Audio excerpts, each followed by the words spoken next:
program Tribun Ambon hari ini, kami akan menghadirkan sejumlah informasi terupdate dari kota Ambon dan sekitarnya. Bersama saya Tanita Patesina, inilah Tribun Ambon hari ini. Kita mulai dengan berita pertama. Demo di Polda Maluku, penjual roti keliling protes anaknya ditangkap setelah lolos seleksi Tamtama. Isak tangis warnai aksi unjuk rasa pasangan suami istri di depan gerbang markas kepolisian daerah Polda Maluku Kamis 8 Februari 2024. Ialah Abdul Majid dan istrinya Halima terisak tak kuasa menahan sedih lantaran anaknya Faisul Rahman terancam gagal mengikuti pendidikan di Pusdik Brimob Polri di Watu Kosek, Jawa Timur pasca lulus seleksi Tamtama Polri 2023.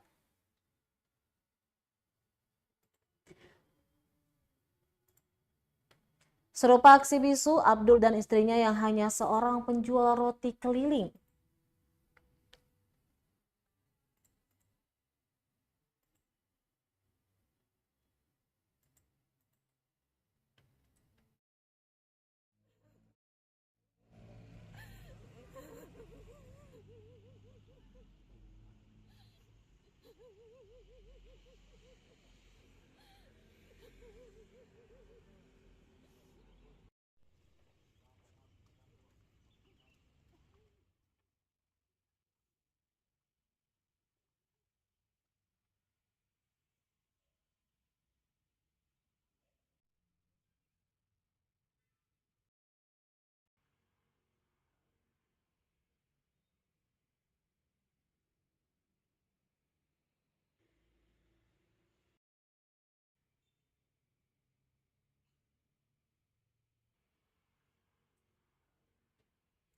Isak tangis warnai aksi unjuk rasa pasangan suami istri di depan gerbang markas kepolisian daerah Polda Maluku Kamis 8 Februari 2024. Ialah Abdul Majid dan istrinya Halima terisak tak kuasa menahan sedih lantaran anaknya Faisul Rahman terancam gagal mengikuti pendidikan di Pusdik Brimob Polri di Watu Kosek, Jawa Timur pasca lulus seleksi Tamtama Polri 2023.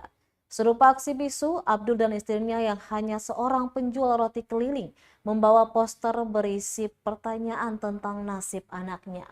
Putra sulungnya itu kini berada dalam tahanan Mapolsek Sirimau untuk kasus penganiayaan di tahun 2021. Padahal Sabtu 10 Februari 2024 anaknya itu dijadwalkan berangkat mengikuti pendidikan sebagai seorang calon prajurit muda. Kurang lebih 15 menit berdiri di depan gerbang, sejumlah polisi kemudian menghampiri dan mengarahkan keduanya untuk menjelaskan tujuan aksinya ke petugas Propam Polda Maluku. Kepada awak media, Abdul menegaskan jika anaknya adalah korban salah tangkap aparat Polsek Sirimau. Dijelaskan penganiayaan terjadi pada Februari 2021 dan terduga pelaku bukan Faisul melainkan adiknya yang saat itu masih di bawah umur. Dan jika Faisul bersalah, seharusnya proses hukum sudah berjalan saat itu juga. Bukan baru ditetapkan tersangka pada Oktober 2023. Menyusul penahanan pada hari Kamis 8 Februari 2024 atau H-2 keberangkatan ke Watu Kosek. Lanjutnya jika dia dalam proses hukum maka tidak mungkin lolos tahapan seleksi Tamtama. Apalagi sejumlah kelengkapan administrasi malah dikeluarkan oleh Polsek Sirimau. Menurutnya banyak kejanggalan dalam proses hukum. Dikonfirmasi terpisah, Kabid Humas Polda Maluku, Kombes Pol Rumohoirat, menegaskan chassis atas nama Faisul Rahman batal diberangkatkan lantaran sudah ditetapkan tersangka dan telah ditahan. Dia pun dinyatakan gugur oleh karena tersangkut kasus hukum.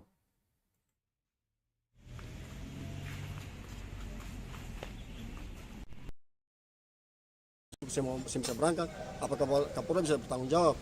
Oh? Sedangkan dia ini ikut seleksi selama ini kan dia muri-muri. Dia sudah anak, padahal dia punya saya kasih melakukan kesalahan. Mereka bilang tuduh dia sebagai tersangka. Kalau pemain betul-betul dia melakukan penganiayaan, kenapa dari kejadian dari 2021? Oh? 2021 sampai 2024 ini, kenapa baru 2024 ini baru dia diangkat, ditangkap setelah dia mau berangkat. Sedangkan dia urus semua berkas kan lewat kepolisian, lewat di pagi 5, dan dia juga pernah ikut Bakomsus. Dia tes, dia ambil tanda dari pos kota, dari Kapolsek dan Kamtibmas. Kenapa bisa dapat itu? Setelah itu belum bisa tahan dia gara-gara katanya dia bikin kesalahan.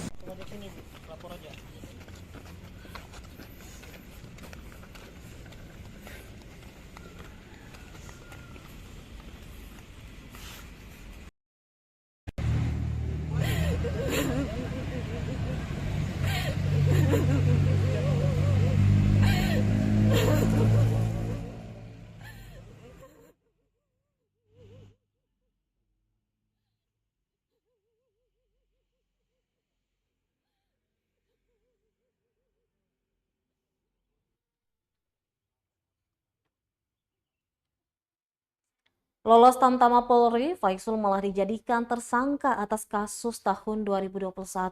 Sang ibu mengatakan tak ada keadilan. Faisul Rahman dinyatakan lulus Tamtama Polri 2023 dan siap mengikuti pendidikan di Pusdik Brimob Polri di Watu Kosek, Jawa Timur. Namun impiannya sejak kecil itu sirna lantaran Faisul kini mendekam di jeruji besi Polsek Serimau.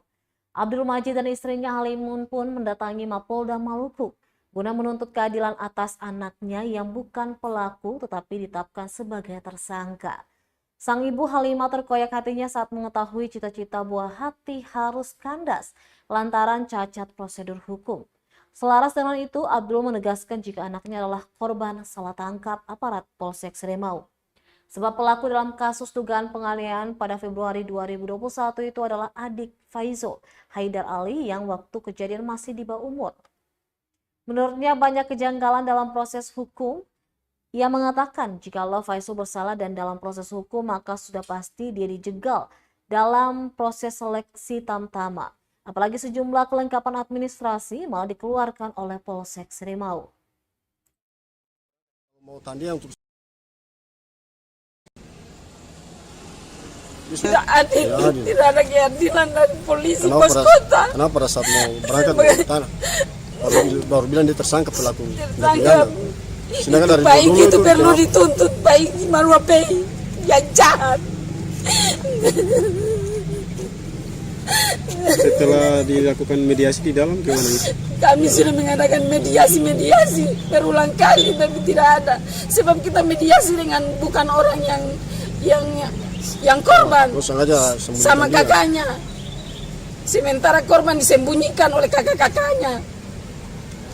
Kita diancam berbagai macam bahasa.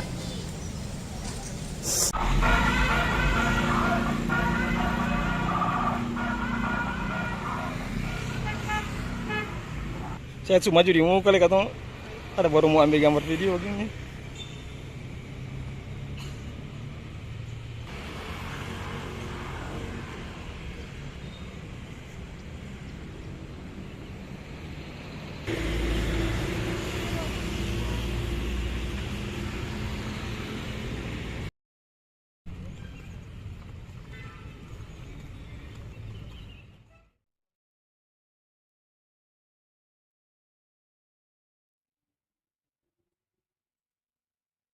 Casis ditahan polisi, kuasa hukum menilai ada kejanggalan prosedur hukum. Kuasa hukum Adam Hadiba menilai ada kejanggalan dalam prosedur penahanan serta penetapan tersangka Casis Faisul Rahman oleh Polsek Serimau. Pasalnya dugaan tindakan penganiayaan yang disangkakan kepada kliennya telah terjadi sejak 3 tahun lalu. Dengan laporan polisi tertanggal 24 Februari 2021. Kemudian barulah pada 25 Oktober 2023 yang bersangkutan ditetapkan sebagai tersangka. Faisul selama itu mengikuti seluruh tahapan seleksi Tamtama Polri 2023, termasuk pengurusan berkas administrasi berkelakuan baik di Polsek Serimau. Namun saat dia sudah lolos dan siap untuk diperangkatkan mengikuti pendidikan di Pusdik Brimob Polri di Watu Kosek, Jawa Timur, Faisul malah ditahan dengan surat perintah penangkapan oleh Polsek Serimau Kamis 8 Februari 2024. Selain itu, ada memaparkan bahwa dalam kasus tersebut bukan Faisul tetapi justru adiknya yang melakukan penganiayaan. Kuasa hukum juga menyatakan dugaan cacat prosedur hukum lainnya yang dilakukan Polsek Serimau ialah penahanan Ali di tahun 2023. Penahanan tersebut tanpa adanya surat penangkapan.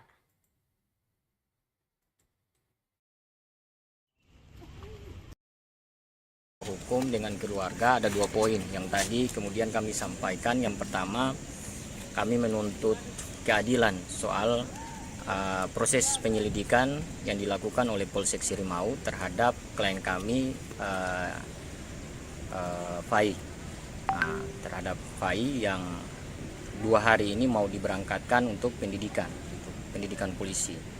Kemudian yang berikutnya, kami menuntut dalam hal ini Bapak Kapolda dalam hal ini untuk memerintahkan jajarannya untuk mengidentifikasi masalah ini lebih lanjut.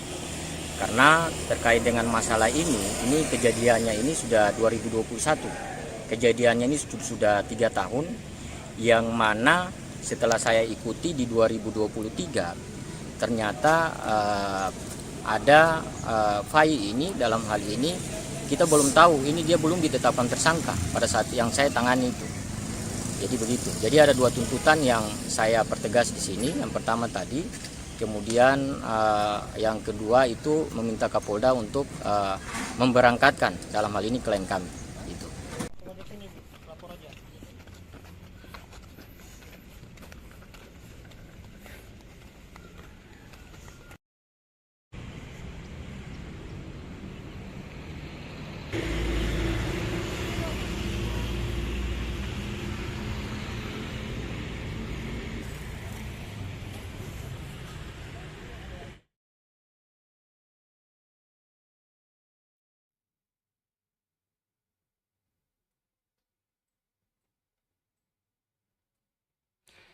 Kita beralih ke berita selanjutnya. Tribuners, harga cabai di Masohi terjun bebas, tomat justru meroket naik. Harga cabai rawit dan cabai keriting di Masohi, Maluku Tengah terjun bebas. Pantauan tribunambon.com di Pasar Binaya Masohi, Jumat 8 Februari 2024, cabai rawit dibanderol Rp15.000 per kilogram. Sementara cabai keriting berada di pasaran terendah dari biasanya, yakni Rp20.000 per kilogram. Dan Waida, salah seorang pedagang, mengaku pasaran cabai sudah turun dari penjualan sebelumnya. Sebelumnya, bumbu dapur yang satu ini dijual dengan harga Rp50 hingga Rp60.000 per kilogram. Sementara cabai keriting yang biasanya dipasarkan Rp40.000 hingga Rp50.000 kini dijual Rp20.000 per kilogram. Turunnya harga disebabkan hasil panen petani melimpah dan banyaknya stok di pasaran. Di saat harga cabai anjlok, harga tomat justru perlahan meroket. Saat ini harga tomat di Pasar Binaya dijual Rp25.000 per kilogram. Dikatakan harga tersebut naik 1 kali lipat dari harga normal. Sebelumnya harga dibanderol Rp12.000 hingga Rp15.000 per kilogram. Lanjut kenaikan harga tomat karena stok tomat di pasaran semakin menyusut. Namun sampai saat ini masih cukup untuk memenuhi kebutuhan pembeli.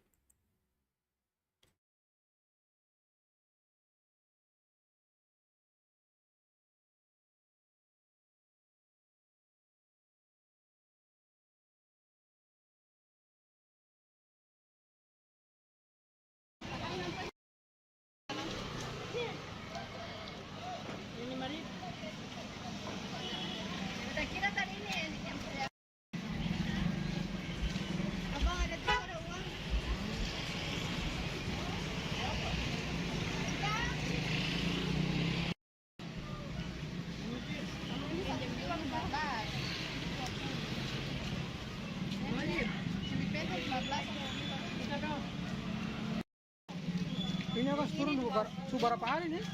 1 minggu nih.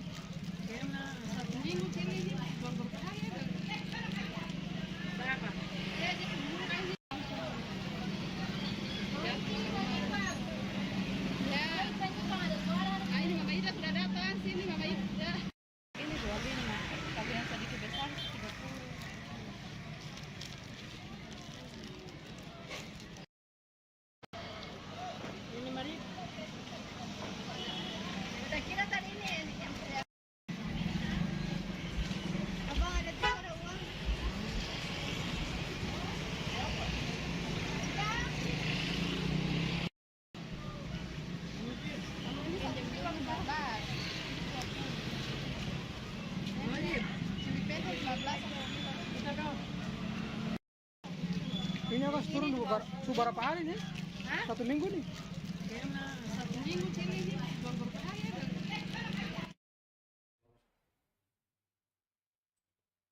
Tribuners, kita beralih ke berita terkait persiapan pemilu 2024 di Provinsi Maluku. Distribusi logistik pemilu ke 9 kecamatan terluar Kepulauan Aru ditunda lantaran cuaca buruk. Jelang pemilu 2024 yang tersisa 6 hari lagi, logistik belum dapat tersalurkan ke beberapa kecamatan terluar di Kabupaten Kepulauan Aru. Hal ini disebabkan larangan berlayar yang dikeluarkan BMKG setempat akibat cuaca buruk. Sekretaris KPU Kabupaten Kepulauan Aru, Paulina Talutu, mengatakan logistik pemilu telah didistribusikan ke Pelabuhan Yosuda Arsodobo untuk dimuat ke kapal. Di antaranya 8 kapal milik nelayan dan 1 kapal milik TNI Angkatan Laut. Namun rencana itu batal karena terkendala cuaca ekstrim sehingga proses distribusi akan kembali dilakukan pada pagi hari dengan mempertimbangkan kondisi cuaca sudah normal. Sementara itu, Kasih Humas Polres Kepulauan Aru, Ibda Andre Setiawan, mengungkapkan bahwa aparat kepolisian telah ditempatkan guna mengamankan logistik pemilu yang sudah berada di atas kapal-kapal nelayan. Lanjutnya, aparat Polres Kepulauan Aru juga sementara menunggu instruksi dari KPU untuk memastikan distribusi logistik pemilu berlangsung aman dan terkendali. Adapun logistik pemilu akan didistribusikan ke 9 kecamatan terluar di Kabupaten Kepulauan Aru, diantaranya Kecamatan Aru Utara, Kecamatan Aru Utara Timur Batulei, Kecamatan Sirsir, Kecamatan Aru Tengah, Kecamatan Aru Tengah Timur, Kecamatan Aru Tengah Selatan, Kecamatan Aru Selatan Timur, Kecamatan Aru Selatan Utara, dan Kecamatan Aru Selatan. Berkaitan dengan pengamanan menjelang pemilu 2024, Polres Kepulauan Aru juga telah menerima kedatangan 35 personil BKO Polda Maluku. Setibanya dengan KM Tidar sekitar pukul 11.40 waktu Indonesia Timur, Kamis 8 Februari 2024. Puluhan personel itu kemudian dilakukan pengecekan oleh AKP Ucoks Nugraha dan Ibda Gilang Pradana sebelum akhirnya diarahkan menuju Mako Polres Kepulauan Aru.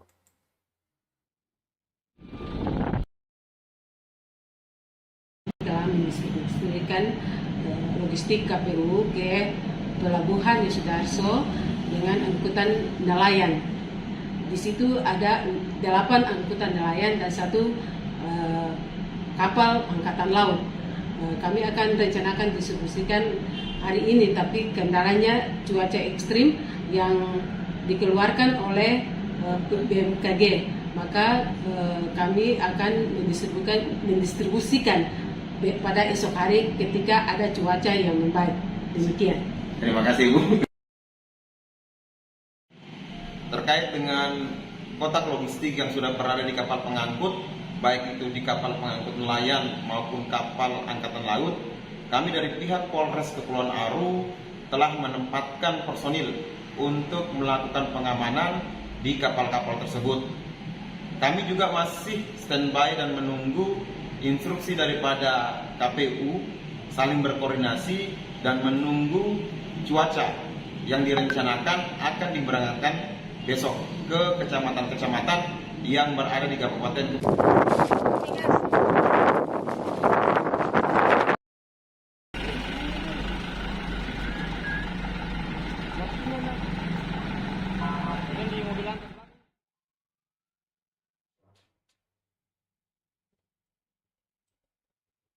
Sempat terkendala cuaca buruk, distribusi logistik pemilu ke kecamatan terluar di Kabupaten Kepulauan Aru akhirnya terlaksana. Sempat tertunda Kamis kemarin, akhirnya distribusi logistik pemilu 2024 ke 9 kecamatan terluar di Kabupaten Kepulauan Aru terlaksana pada Jumat 9 Februari 2024. Distribusi logistik pemilu sempat terhalang lantaran kondisi cuaca buruk di Kabupaten Kepulauan Aru. Kapol Subsektor Kawasan Pelabuhan, Ibdallah Ode Muhammad Yusliman, mengatakan proses distribusi telah dilaksanakan sekitar pukul 6 waktu Indonesia Timur. Pendistribusian logistik pemilu menggunakan 8 unit kapal nelayan dan 1 unit kapal milik TNI Angkatan Laut. Adapun logistik pemilu didistribusikan ke 9 kecamatan terluar di Kabupaten Kepulauan Aru, diantaranya Kecamatan Aru Utara, Kecamatan Aru Utara Timur Batulei, Kecamatan Sirsir, Kecamatan Aru Tengah, Kecamatan Aru Tengah Timur, Kecamatan Aru Tengah Selatan, Kecamatan Aru Selatan Timur, Kecamatan Aru Selatan Utara, dan Kecamatan Aru Selatan. Selain pendistribusian logistik, aparat yang akan menjaga selama pemilu juga ikut serta. Sebelumnya, Sekretaris KPU Kabupaten Kepulauan Aru, Paulina Talutu, mengatakan logistik pemilu telah didistribusikan ke pelabuhan Yosudarsodobo untuk dimuat ke kapal. Namun rencana distribusi batal karena terkendala cuaca ekstrim sehingga proses distribusi akan kembali dilakukan keesokan harinya dengan mempertimbangkan bila kondisi cuaca sudah normal.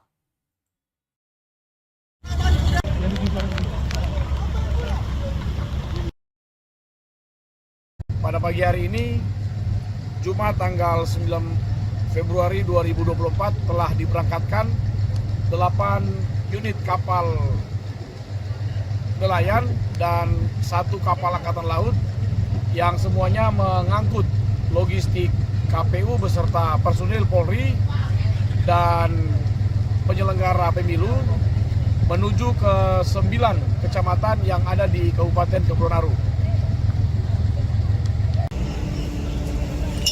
Mantap, Mas! Gembut ya, awalnya gembut. Balik ke pusat senjata!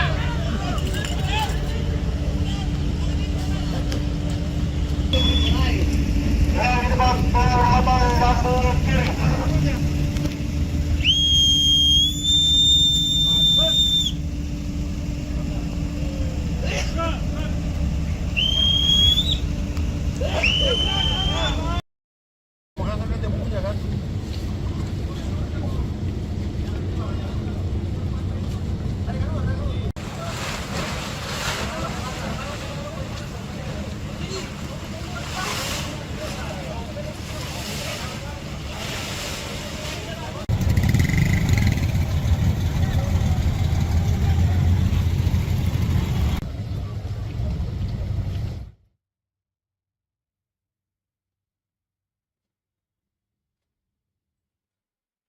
Bawaslu Malra maksimalkan pelatihan penguatan untuk saksi partai politik pemilu 2024. Badan Pengawas Pemilihan Umum Bawaslu Kabupaten Maluku Tenggara memaksimalkan pelatihan dan penguatan terhadap 293 saksi partai politik sebagai persiapan menghadapi pemilu umum 2024. Pelatihan bertempat di Grand Villa Hotel, Jalan Telfire, Langgur, Kamis 8 Februari 2024. Ketua Bawaslu Malra, Ricardo Somnaikubun, mengatakan kegiatan ini bertujuan untuk membekali saksi agar nanti bisa bersinergi dengan PTPS di hari pemungutan suara dan perhitungan nanti.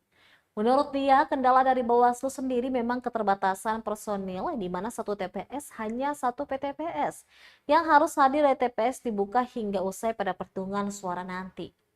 Somnaikubun mengatakan hal ini sesuai dengan amanat juga dari Undang-Undang Nomor 7 Tahun 2017, di mana Bawaslu mempunyai kewajiban untuk melakukan pelatihan saksi parpol.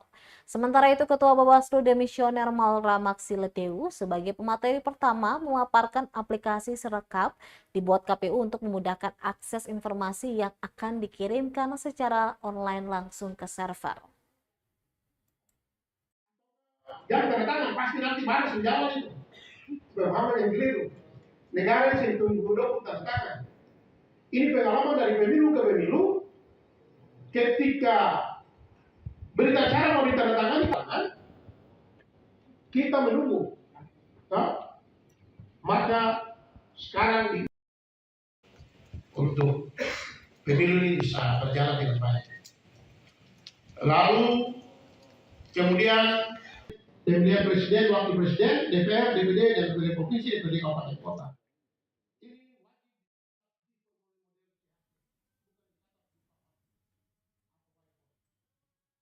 Baik Tribuners, demikianlah Tribun Ambon hari ini edisi 9 Februari 2024. Saya Tanita Patesinta beserta kru yang bertugas undur diri. Sampai jumpa.